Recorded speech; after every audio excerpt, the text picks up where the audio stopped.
오늘은 지난주 동영상으로 보고한 데 이어서 라오스 의료 선교 지난 8월에 있었던 그 선교 일을 직접 보고 드리도록 하겠습니다. 오늘 보고는 청년 선교회 김수웅 형제입니다. 사바이디 안녕하십니까? 올해 라오스 의료 선교 보고를 맡은 청년 선교회 김수웅 청년입니다. 보고에 앞서 이번 선교를 은혜 가운데 무사히 마치게 하여 주시고 받은 은혜를 나눌 수 있게 이 귀한 자리를 허락하여 주신 하나님께 감사드립니다.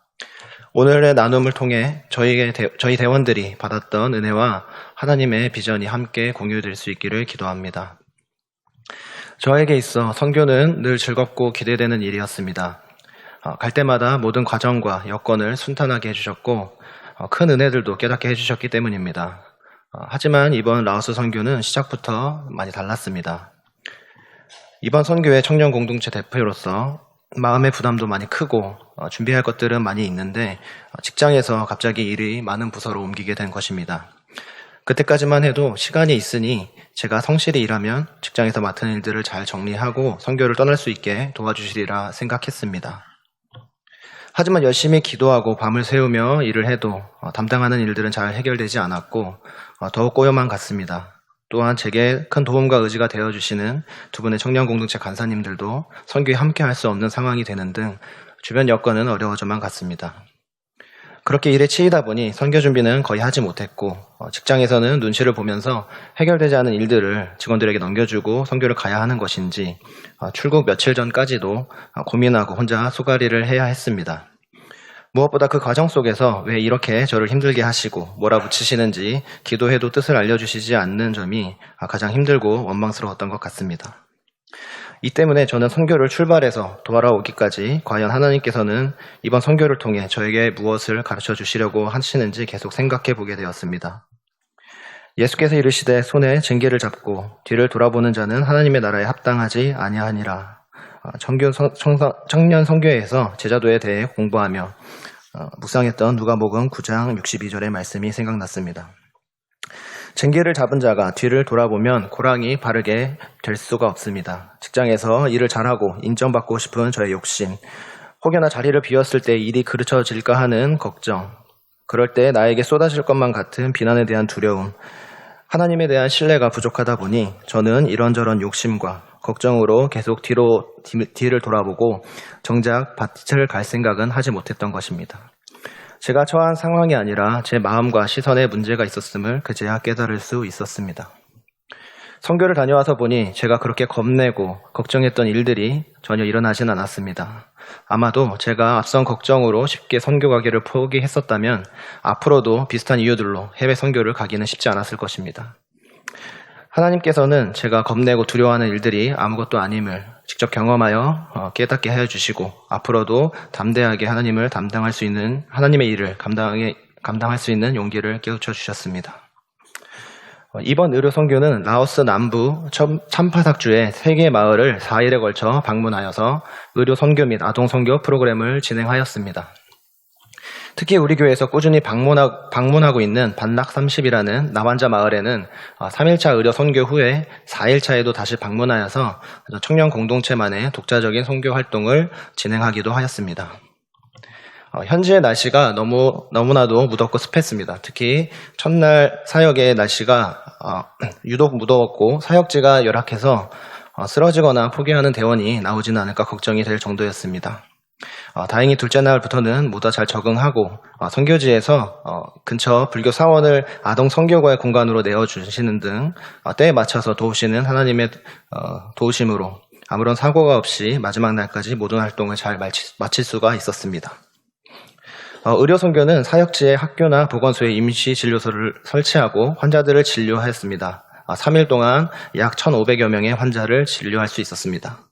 이번 선교는 처음으로 우리 교회 의사 선생님 3분과 라오스 현지의 의사 및 간호사들이 함께 의료 서비스를 진행하는 식으로 프로그램이 이루어졌습니다. 그 덕에 보다 짧은 시간에 많은 환자들을 진료할 수가 있었습니다. 아동 선교는 음악과 율동, 간단한 체육 활동과 게임, 함께하는 무언극 등을 통해서 250여 명의 현지 아동들과 교감하는 시간을 가졌습니다. 사회주의 국가인 라오스의 특성 때문에 성경의 말씀이나 내용을 드러낼 수는 없었지만 현지 아이들과 즐거운 시간을 보내며 마음으로 하나님의 사랑을 전하고자 애썼습니다. 이번 선교회는 총 26명의 대원 중 절반인 13명의 청년 공동체, 13명이 청년 공동체 소속 청년들이었습니다. 이렇게 많은 청년들이 참여해서 독자적인 프로그램을 추가적으로 진행했던 것은 이번 선교의 가장 큰 특징이자 성과라고 할 수 있습니다. 저희 청년들은 2명의 고등부 학생들 그리고 김광호 목사님을 포함하여 3개의 썰을 구성하였고 매일 셀 나눔을 통해 하루의 일정을 마무리했습니다. 앞서 말씀드린 대로 4일차에는 저희 청년 공동체가 남한자 마을을 한 번 더 방문하여서 초등학교를 대상으로 청년 공동체만의 특별한 선교 활동도 진행하였습니다. 청년 공동체의 특별 아동 선교는 크게 2가지 활동으로 이루어졌습니다. 하나는 남한자 마을의 초등학교 건물 중 가장 오래된 건물을 깨끗이 물 청소하고 새롭게 페인트 칠을 하는 미화 봉사였고, 다른 하나는 떡볶이와 김치 겉절이, 한국 음식을 함께 만들고 그쪽 현지 아이들과 그 가족들과 나누어 먹는 식사 봉사를 진행하였습니다. 이 선교 활동들은 모두가 처음 해보는 것으로 과연 우리가 잘 해낼 수 있을지 걱정이 많았습니다. 많은 시행착오와 부족함이 있었지만 그 누구도 포기하지 않고 끝까지 최선을 다해준 덕분에 계획했던 것 이상으로 많은 성과를 남길 수 있었습니다. 특히 땀 흘려서 만든 음식들을 맛있게 먹어준 아이들의 모습과 핑크색으로 예쁘게 칠해진 학교 건물을 보면 뿌듯함을 감출 수가 없었고, 청년들 하나하나가 각자가 가진 달란트로 서로를 도와가며 격려하는 모습은 큰 감동이 되었습니다. 저희들의 이 소중한 경험은 앞으로 청년 공동체가 하나님의 뜻에 크게 쓰임을 받을 수 있는 귀한 밑거름이 될 것이라고 생각합니다. 어두워져가는 세상 속에서 모이기를 힘쓰고 주의 말씀을 배우고자 하는 저희 청년들이 있습니다. 주의 청년들이 예수의 꿈을 꾸고 인류 구원의 환상을 보게 하소서. 한 손엔 복음 들고 한 손엔 사랑을 들고 온 땅 구석구석 누비는 나라가 되게 하소서. 생각만 해도 가슴이 뛰는 이 찬양 가사의 내용이 저희 청년들을 통해 이루어질 수 있도록 성도님들의 지속적인 관심과 후원 그리고 기도를 부탁드립니다. 이 짧은 시간에 제가 아무리 설명을 잘한다고 해도 저희가 받은 모든 것을 나누기는 어려울 것 같습니다. 하지만 직접 가보시면 하나님의 나라가 어떻게 이루어져 가는지, 또한 제가 미처 말씀드리지 못한 많은 은혜들을 직접 체험하실 수 있습니다. 저와 같이 이런저런 걱정과 두려움으로 선뜻 해외 선교에 참여하는 것을 고민하고 계시는 성도님들이 계시다면 과감하게 마음을 작정하시고 참여해 보시기를 감히 권면해 봅니다. 걱정 마십시오. 모든 일은 하나님께서 하실 것입니다. 내년에는 더욱 많은 성도님들과 청년들이 이 은혜로운 일에 참여해 보시기를, 또한 하나님께서 꼭 그렇게 도와주시기를 간절히 기도하는 마음으로 이 보고를 마치겠습니다. 껍자일러 정말 감사합니다.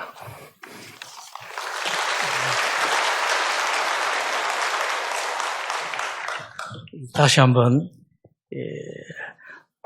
본인 돈 들여가면서 그 더운 나라 라오스, 이번에 비도 또 많이 왔었는데요. 땀 흘려가면서 수고하신 참여한 대원들에게 감사드리고, 기도로 참여해 주시고 또 물질로 도와주신 여러분들께 감사를 드리고, 무엇보다도 그 귀한 일을 우리 교회에 맡겨주신 하나님께 감사를 드립니다. 지극히 평범한 사울이라는 이름을 가진 한 젊은이가 잃어버린 나귀 찾으러 다니던 중에 선지자 사무엘을 만납니다. 그 사무엘로부터 놀라운 일을 겪게 됩니다. 먼저는 사무엘이 이 젊은이 사울 머리에 기름을 부으면서 이렇게 말합니다. 너는 이스라엘 왕이 될 것이다. 이어서 말을 합니다. 너에게는 이런저런 일이 일어날 것이고 특히 하나님의 영이 너에게 크게 임할 것이고 너는 새 사람이 될 것이다 라는 말을 합니다. 사무엘이 사울에게 말한 그 말은 모든 것이 그대로 다 이루어집니다. 먼저 사울에게 희한한 일이 일어납니다. 사울이 이전의 그 사울의 모습과는 전혀 다른 사람인 것처럼 변하는 일이 생겼습니다. 마치 선지자처럼 선지자들이 하는 예언, 보통 사람들은 할 수 없는 그런 모습을 보입니다. 너무도 희한한 일이라서 사람들이 온갖 말을 다 합니다. 이상하다, 어떻게 저런 일이 다 했느냐. 그 일이 있고 난 다음에 사울에게 더 놀라운 일이 연속적으로 일어납니다. 이스라엘 백성들의 요청에 따라서 이스라엘 초대 왕 뽑기를 시작합니다. 선지자 사무엘이 각 지파마다 12지파의 왕 후보를 추천해달라라고 부탁을 합니다. 각 지파에 1000명씩 추천하라. 12,000명의 후보자가 선발됩니다. 그 다음 12지파 중에 어느 지파에서 왕을 선출할 것인가 12 가운데서 제비뽑기를 했습니다. 베냐민 지파가 당첨되었습니다. 베냐민 지파에 여러 집안들이 있는데 그 어느 집안에서 왕이 될 것인가 또 뽑았더니 마들이라고 하는 집안이 뽑혔습니다. 마들이 집안 중에서 여러 가족들이 있는데 다시 또 제비를 뽑기를 해요. 제비 뽑기를 했더니만 기스라는 가족이 뽑혔습니다. 기스에게 여러 아들이 있는데 어느 아들이 왕이 될 것인가 또 제비를 뽑았더니만 사울이 뽑혔습니다. 놀라운 것은 12,000분의 1 확률을 뚫고 제비 뽑기에 뽑힌 이 사울이 얼마 전에 하나님께서 미리 내부적으로 정하시고 이미 왕으로 기름 부으신 그 사람이 되었다는 사실입니다. 다음은 전쟁입니다. 강대국 암몬 민족이 이스라엘을 침공합니다. 당시 이스라엘은 도무지 암몬의 족수가 될 수 없었습니다. 이스라엘은 암몬에게 애처롭게 부탁을 합니다. 침공만 하지 말아 주십시오. 우리와 평화 협정을 맺어 주십시오. 그러면 우리는 당신들이 시키는 대로 다 하겠습니다라고 아주 애처롭게 부탁을 합니다. 그럼에도 불구하고 암몬은 콧방귀도 뀌지 않고 지독하게 못된 말로 조롱을 합니다. 그게 11장 1절이었습니다.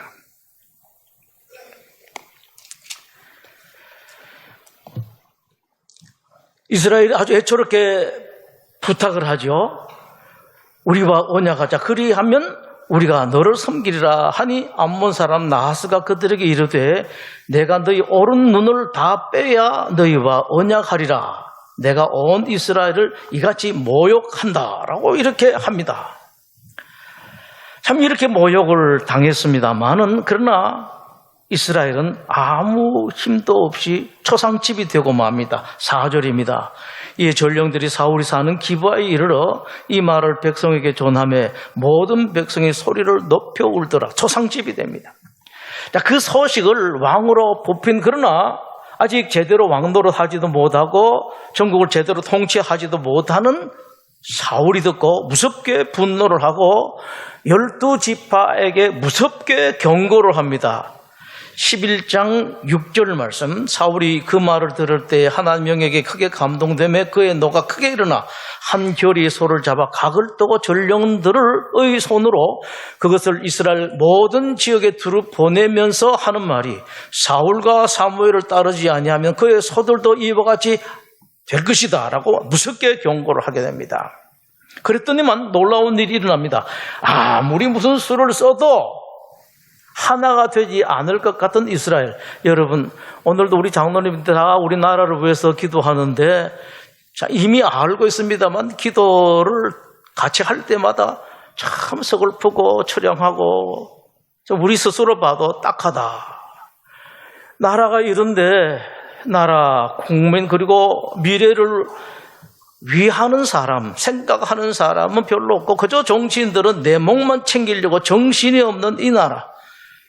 그런 모습이에요. 모래알처럼 뿔뿔이 흩어져서 도저히 하나가 될 수 없었던 그 이스라엘이 하나가 됩니다. 11장 7절입니다.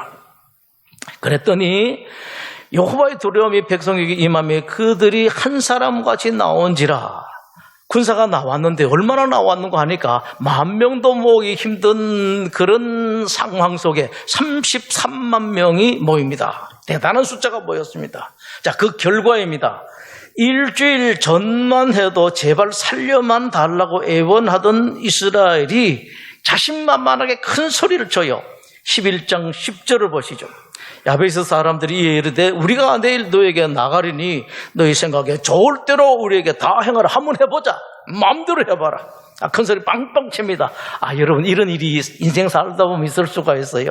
아무 힘도 없고 아무것도 없던 사람이 큰 소리 칠 수가 있는데, 여러분에게 이런 일이 일어나서면 참 좋겠습니다. 그렇게 못된 말로 큰 소리 치던 암몬이 둘도 함께 한 자가 없을 정도로 참패를 당하고 살려주기만 하면 모든 것을 다 바치겠다고 애원하던 이스라엘은 통쾌한 승리를 거두게 됩니다. 11절입니다. 이튿날 사울이 백성을 3대로 나누고 새벽에 적진 한가운데로 들어가서 날이 더울 때까지 암몬 사람을 치매 남은 자가 다 흩어져서 둘도 함께 한 자가 없었더라. 이 일에서 우리는 크게 혹은 작게 놀랄 만한 몇 가지 사실을 한꺼번에 보게 됩니다. 첫 번째는 소위 나귀나 찾으러 다니던 별 볼 일 없던 사람이 졸지에 한 나라의 왕이 되었다는 사실입니다. 이런 일이 있습니다. 우리 교우 가운데도 그런 분이 계세요. 두 번째, 평범한 사람이 갑자기 선지자가 된 것처럼 예언도 완전히 바뀌어 사람 변해서 완전히 새 사람이 되었습니다. 이런 일도 있을 수가 있습니다. 바라기는 혹시 이런 일이 있어야 될 그런 가정에서 이런 일들이 있으면 좋겠습니다. 내 남편 중에, 내 아들 중에 이런 역사가 일어나면 좋겠습니다. 세 번째, 내부적으로 이미 정해진 사람이 그냥 1만 2천분의 1 확률 제비 뽑기를 했더니만 내부적으로 정해진 그 사람이 또 뽑혔다는 사실, 이건 기적과 같은 일입니다. 네 번째, 전혀 자신도 없고 가망성도 없던 전쟁에서 사울 한 사람 때문에 기막힌 승리가 일어났다는 사실입니다. 이런 일이 있을 수가 있습니다, 여러분.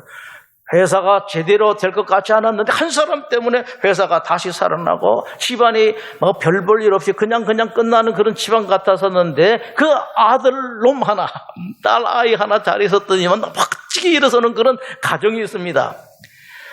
젊은이들만 그러냐고 천만의 말씀이십니다. 여러분 가운데 이미 연세가 드셔서 아이고 나는 이제 인생 끝이다. 천만의 말씀입니다, 여러분. 하나님 앞에 가면은 아직 기저귀 차고 있는 아이에 불과하다고요. 다섯 번째, 하나를 더 한다면은 내세울 만한 것이 하나도 없어서 왕이 되었지만은 아무 입지도 없고 권위도 없고 인정도 받지 못하던 사람 입지가 갑자기 완벽하게 굳어졌다는 것입니다. 아무것도 아닌 사람인데 이렇게 되었습니다. 모든 사람들이 그를 인정하게 되었습니다. 11장 12절 말씀에 지난번에 사울이 왕으로 제비 뽑혔을 때에 에이 저 사람 못 따른다라고 하는 사람이 있었는데 백성이 사무엘에게 이르되 사울이 어찌 우리를 다스리겠느냐 한 자가 누구니까 그들을 끌어내서서 우리가 죽이겠습니다라고 말해요. 여러 사람들이 우리 못 따르겠습니다. 그렇게 제비 뽑기를 하자고 그래서 뽑았더니만 못 믿겠다는, 못 따르겠다라는 겁니다. 이제 완벽하게 굳어졌습니다. 이제 여러분들이 생각하실 것은 어떻게 그런 일이 일어날 수가 있는가라는 겁니다. 옛날에 하나님께서 수천 년 전에 한번 그렇게만 하고 더 이상 하지 않는 일인가? 아니면은 지금이라도 하나님께서 필요하시면은 그런 일을 하실 것인가? 그럼 어떤 사람에게 그런 놀라운 일들을 행하실까? 여러분들 여기에 관심을 가지시기 바랍니다. 그 답은 성경은 아주 간단하게 말합니다. 하나님의 영이 사울에게 임했기 때문이다라고 말씀을 합니다. 그 놀라운 말한 모든 일들이 다 사울에게 오신 하나님의 영이 그렇게 했다라는 말씀이십니다. 성경은 분명하게 말씀을 하십니다. 아주 확신하면서 말씀을 하십니다. 이스라엘 왕으로 내정되어서 기름 부음 받은 사울에게 하나님의 영이 임하셨다. 사울에게 임하신 하나님의 영이 그 놀랄 만한 모든 일을 하셨다. 그러면서 한편으로 여러분 귓전에, 여러분 뒤통수에 말씀을 하십니다. 내가 지금도 여러분에게 이런 일을 할 수 있다 말씀하시는 것이 바로 성경이고 하나님이십니다. 또 성경은 말씀을 하십니다. 사울이 바뀌었다. 이전과는 전혀 다른, 완전히 다른 새 사람이 되었다. 그것도 사울에게 임하신 하나님의 영이 하신 것이다. 또 말씀을 하십니다. 왕으로 내정된 사울 1만 2천분의 1 확률에서 제배 뽑힌 것 참으로 여러분들이 믿고 나에게도 그런 일이 일어날 것이라는 꿈에도 생각하지 못한 그런 일들, 그러나 그 일 또한 하나님이 영이 하신 것이다. 그러면서 하나님께서 말씀을 하십니다. 여러분 아시라, 하나님의 영 성령님은 그것보다 훨씬 더 어렵고 더 힘든 일, 더 불가능하게 보이는 일들도 얼마든지 할 수 있다라는 말씀을 하십니다. 암몬의 이스라엘 침공을 조금 다른 시각으로 보면은 마치 소설의 한 스토리 같습니다. 왕이 되긴 됐는데, 아버지가 되긴 됐는데, 사업을 하긴 했는데, 뭐 제대로 되지 않을 그런 사람. 그런 때 이웃의 강대국 암몬이 온갖 큰 소리를 치면서 이스라엘을 조롱하면서 침공하고 있습니다. 약체국이었던 이스라엘은 그 수모를 그대로 받을 수밖에 없었습니다만은 그 결과는 그 큰 소리 치던 암몬은 참패를 당했다. 약체 사울은 대승을 거두었고 아무 입지도 권위도 인정도 못 받은 사울은 그 모든 입지와 권위를 확고하게 구축했다.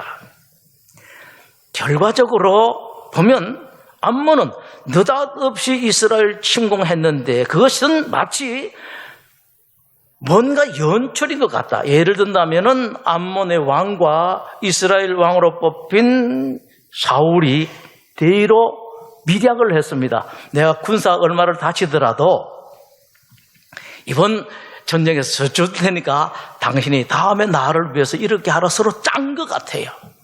그렇지 않고는 이런 일이 일어날 수가 없습니다, 여러분.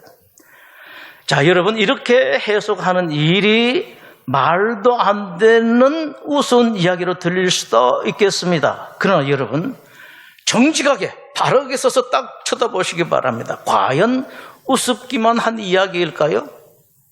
이런 일은 전혀 일어날 수 없는 그런 이야기일까요, 여러분? 정말 말도 안 되는 그런 이야기일까요? 천만의 말씀이십니다. 그렇지가 않습니다. 얼마든지 여러분 가운데서도 많이 있고 앞으로도 있었고 지난번에도 있었습니다.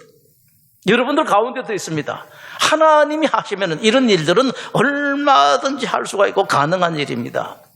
요셉의 이야기를 하나 봅니다. 조금 다른 시각입니다. 하나님께서 저 이스라엘에 있던 요셉을 세계 최강국 이집트의 왕이 되어야 되겠다라는 판단을 하십니다. 어떻게 하십니까? 여러 가지 일을 하십니다. 요셉이 형들에게 미움을 받아서 이집트의 노예로 팔려가게 합니다. 보디발의 아내로 하여금 치중에 사로잡힌 지저분한 여자가 되게 합니다. 요셉이 누명 쓰고 감옥에 가도록 합니다. 이집트 고위 관리 둘을 그 감옥에 갇히게 합니다. 그 두 관리가 이상한 꿈을 꾸도록 합니다. 그 두 사람의 희한한 꿈을 요셉이 멋지게 해석합니다. 요셉의 해석대로 한 관리는 처형되도록 하고 한 관리는 복직되도록 합니다. 복직한 관리가 그렇게 맹세해놓고도 2년 동안 요셉을 까맣게 잊어버렸는데 그것도 그 사람이 잊어버린 게 아니라 뭔가 그렇게 되도록 만들었습니다. 2년이 지나서 바로가 또 이상한 꿈을 꾸었더니만 그때서야 2년 전에 그 요셉을 기억을 하고 요셉은 급히 왕 앞에 불려가도록 만듭니다. 이 모든 일들이 어떻게 해요? 연출가가 없으면 이루어질 수가 없습니다. 하나님 연출가께서 그렇게 만들어섰습니다. 하나님께서 뜻이 계셔서 감옥에 갇혀있던 비참한 노예 한 사람을 졸지의 세계 최강국 이집트 제2인자 총리가 되게 하셨습니다. 여러분 눈을 크게 뜨고 보시고 믿음의 눈으로 세상을 보시면은 상당히 많은 일들이 이런 것이라는 것을 여러분들 보실 수가 있습니다. 특히 여러분에게 있었던 일들을 제대로 한번 돌아보시게 되면 그 일이 정말로 하나님께서 그렇게 연출을 하셨구나라는 것을 여지없이 깨닫게 됩니다. 여러분들이 이런 믿음의 눈을 가지시면 좋겠습니다. 하나님 이렇게 하셨구나. 그러면은요, 요새처럼 될 수가 있습니다. 세상이 어떻게 돌아가는지 다 알 수가 있습니다. 사울에게 일어난 그 놀라운 일들을 모든 그것의 이유는 단 하나, 하나님의 영이, 성령님이 사울에게 임했기 때문입니다. 선지자 사무엘이 미리 그 말했습니다. 10장 6절을 함께 보겠습니다. 사무엘이 사울에게 이렇게 말합니다. 너에게 여호와의 영이 크게 임할 것이고 그 다음에 너는 이렇게 될 것이다 라고 말을 합니다. 사무엘의 말 그대로 사울에게 하나님의 영이 크게 임합니다. 9절입니다.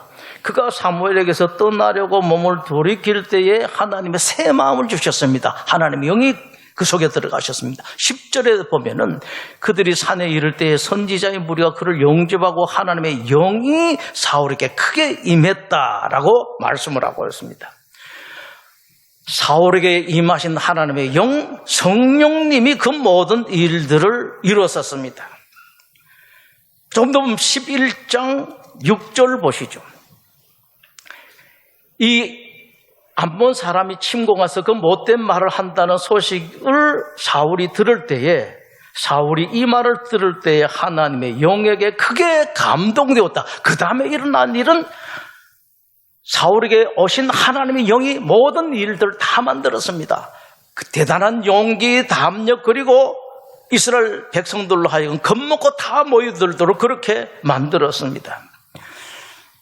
11장 7절 마지막 부분을 보시죠. 사울이 그렇게 크게 경고했더니만 여호와의 두려움이 백성에게 임함에 그들이 한 사람같이 나올지라. 나오지 않을 사람들입니다. 이 나라 일들, 혹은 여러분들 사업을 하시면서, 혹은 여러분 가정에서 이런 일들 하나님은 얼마든지 하실 수가 있습니다. 이 하나님 바로 여러분의 하나님입니다. 여러분, 성령님이 오시면은 놀라운 일이 일어납니다. 정말로 놀라운 일이 일어납니다. 일이 바뀌고 일이 풀립니다. 사람도 바뀝니다. 강팍하기만 하던 사람이 성령이 오시게 되면 온유하게 바뀝니다. 못된 사람이 있죠. 악랄한 사람이 있습니다. 그런 사람들이 하나님의 영을 접하게 되고 그 속에 하나님 들어가시게 되면 착하고 선하게 됩니다. 이런 기적 같은 일들이 일어납니다. 무능하던 사람이 유능하게 됩니다. 내 아들, 내 딸, 어떻게 할까 하던 그 딸, 내 아들에게 성령님이 들어가시게 되면 희한하게 풀립니다. 여러분, 이건 불가능하다. 천만의 말씀입니다. 하나님에게는 불가능한 일이 없습니다. 여러분, 인생 길이 바뀝니다. 힘들고 고달프기만 하던 인생, 험하기만 하던 인생이 힘들지 않고 험하지 않습니다. 일이 풀려요. 안 풀릴 것 같은 일이 풀리는데 여러분, 기가 막힌 일들이 생깁니다. 이런 것들은 여러분들이 좀 경험해 보시면 좋겠습니다. 희한하게 풀려요. 사람 관계 일, 정말 이 모든 일들이 다 풀립니다. 무엇보다도 사람도 바뀌어요. 만나기 싫은 사람이 있죠. 보기 싫은 사람, 생각하기도 싫은 사람이 있는데 성령님이 여러분 속에 들어가시게 되면 여러분 눈이 시각이 바뀝니다. 그렇게 안 미워요. 나한테 그렇게 상처 준 사람이 있습니다. 그런데 성령님이 내 속에서 크게 임하시게 되면 상처는 여전히 있는데 하나도 아프지가 않습니다. 여러분, 옛날에는 절대 이것이다, 절대 저건 아니다 라고 다투고 큰 소리 친 일들이 성령님이 들어가시게 되면 바뀌어요. 뭐 그럴 수도 있지 않느냐, 이렇게 사람이 바뀌게 됩니다. 부정적이기만 하던 사람이 긍정적으로 바뀌게 됩니다. 왠지 개벽할 일들이 생깁니다. 여러분, 성령님이 오시면 달라집니다. 사람이 달라지고 가정이 달라지고 여러분 삶이 달라지고 여러분 삶의 기반도 달라지게 되며 달라져도 크게 달라집니다. 여러분, 성령님 오시기를 구하십시오. 한번 믿고, 저를 믿는 것이 아니라 하나님을 믿고 성경을 믿고 구해보십시오. 찾고 또 찾고 부르고 또 불러주십시오. 반드시 성령님이 오시고 오신 성령님은 사울에게 하신 것보다도 더 크게 역사하실 수가 있습니다. 예수님께서 누가복음 11장에서 이렇게 말씀을 하셨습니다. 너희 하늘 아버지께서 구하는 자에게 성령을 주시지 않겠느냐. 기도하겠습니다. 하나님, 우리 성도들이 하나님께 간절하게 성령님 오시옵소서. 간절하게 진심으로 하나님 구할 때 하나님 약속하신 것처럼, 예수님께서 친히 약속하신 것처럼 그 속에 충만하게 임하여 주시고 임재하여 주시옵소서. 예수님 이름으로 기도드립니다. 아멘.